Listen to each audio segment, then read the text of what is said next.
En realidad, esto que últimamente se ha definido como un cambio en el no circula, pues es un paliativo.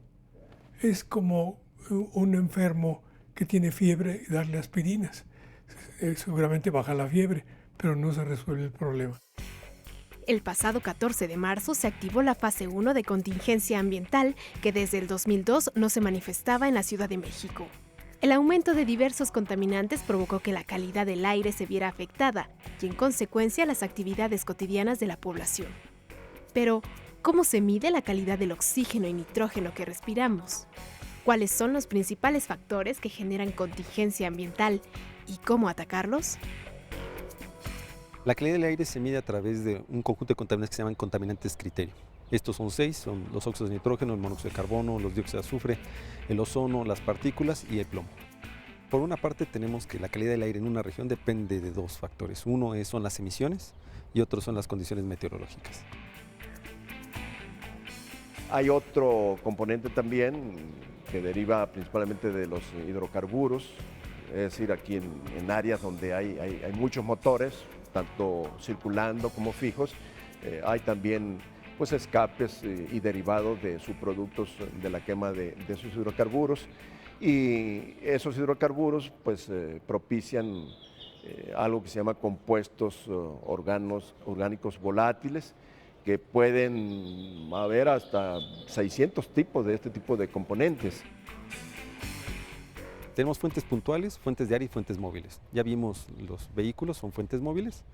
Las fuentes puntuales son las industrias y todas aquellas fuentes que no son ni puntuales ni móviles se les conoce como fuente de área. En la propia Ciudad de México hay aspectos que se podrían resolver y que no se han resuelto. Uno de ellos, por ejemplo, es como política de fondo el transporte de carga de la Ciudad de México. El transporte de carga es el responsable de la mayor parte de la contaminación en la ciudad. Aquí sí se valdría que se limitara el transporte de carga en la Ciudad de México a un par de días a la semana.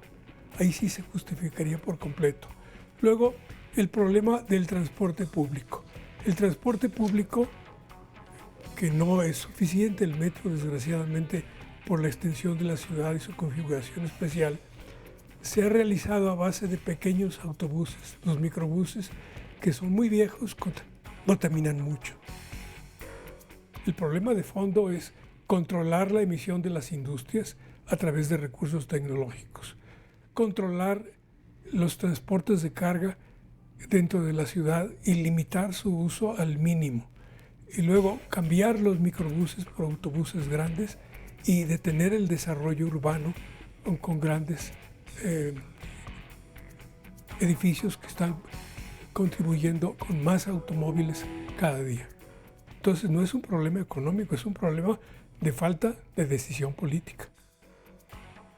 Ese es por un lado. Por otro lado, investigar, invertir en la investigación para saber, por ejemplo, hablaba de los compuestos orgánicos volátiles, cuáles son los que son más reactivos y por lo tanto de dónde vienen y tener medidas que sean más efectivas para controlarlos.